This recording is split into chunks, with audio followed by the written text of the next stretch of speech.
Aldatan erkek neden boşanmak istemez? Aslında şöyle cevap vermek lazım. Aldatan erkek boşanmayı düşünmez ki. Neden düşünmez? Çünkü genellikle aldatan erkek iki sebeple aldatmaya yönelir. Birincisi saygınlık arayışıdır ve belki evde yitirdiğini ya da tam anlamıyla karşılayamadığı saygınlık ihtiyacını ya da onaylanma, takdir edilme ihtiyacını dışarıda karşılamak ister. Ama buradaki amacı düzenini değiştirmek, o düzenden çıkmak değildir. Sadece karşılanmamış o tatminsel duygularını karşılık bulabilmeyi ister. Erkeğin istediği düzenden çıkmak değil, tatmin edilmemiş duygularının karşılığını bulmak olur burada. İkinci olarak da aslında erkeğin aldatmaya yönelme sebebi bir nevi avlanma içgüdüsüdür. Erkek müvekkillerimiz geldiğinde bizlerle bu hikayelerini paylaştıklarında bunu gülümseyerek, hafif utanarak ama hani sanki bir kusur işlemiş ama büyük bir kusur işlememiş gibi anlatırlar. Çünkü buradaki iradeleri asla evliliklerini yıkmak değildir. Bunu bir aldatmak olarak bile görmezler ve çoğunlukla da bu saikle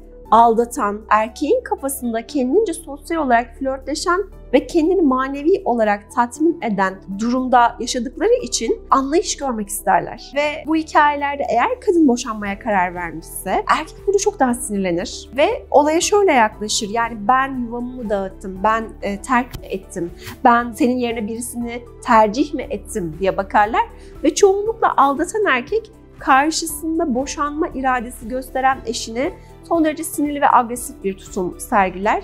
Dolayısıyla aldatan erkek evet boşanmayı düşünmez. Onun için de tabii ki boşanma istemiyle karşınıza gelmez. Bunun belki sadece tek bir ayrımı vardır. O da evliliğin içerisinde saygınlığını tatmin edememiş erkeğin aşık olma olasılığıdır. Bu belki aldatma hikayesinin %5'ini oluşturur. Çoğunlukla erkeğin amacı burada anlık bir duygusal tatmindir.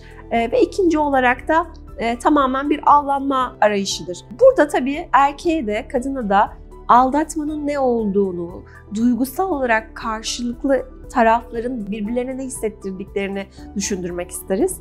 Aldatma dediğimiz şey hiçbir zaman sadece cinsel ilişkinin vuku bulduğu ilişkiler değildir. Aldatma dediğimiz şey birbirinin bilgisi dışında eşi bilseydi, orada görseydi, o davranışı yapamayacak olmasına rağmen yaptığı aslında tüm davranışlardır.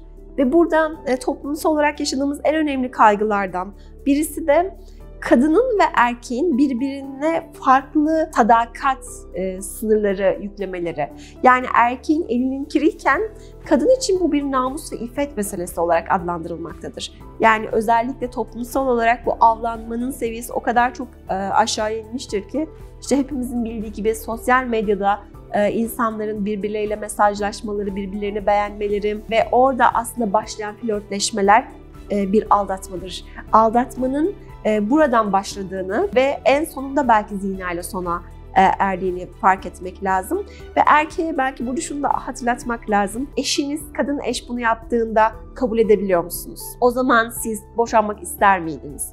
Yoksa size karşı tercih edilmiş bir erkek yoksa sadece kadının kendisini iyi hissetmek istediği için yapmış olduğu bir, tırnak içinde söylüyorum, bir avlanma, bir duygusal tatmin aracıysa sizin için de kabul edilebilir mi? Dolayısıyla hukuk nezdinde baktığımızda erkeğin saygınlık arayışı, duygusal tatmin arayışı ya da belki sadece bir flörtleşme, avlanma nezdiyle, fikriyle, saikiyle yaptığı davranışların onun kafasındaki gibi kusursuzluk olarak adlandırılacağını düşünmek doğru değil. Bunun karşılığı evet boşanmada kusurlu bir davranıştır ve aynı zamanda bir tazminat sebebidir ve elbette ki kadın ve erkek için farklı karşılıkları yoktur.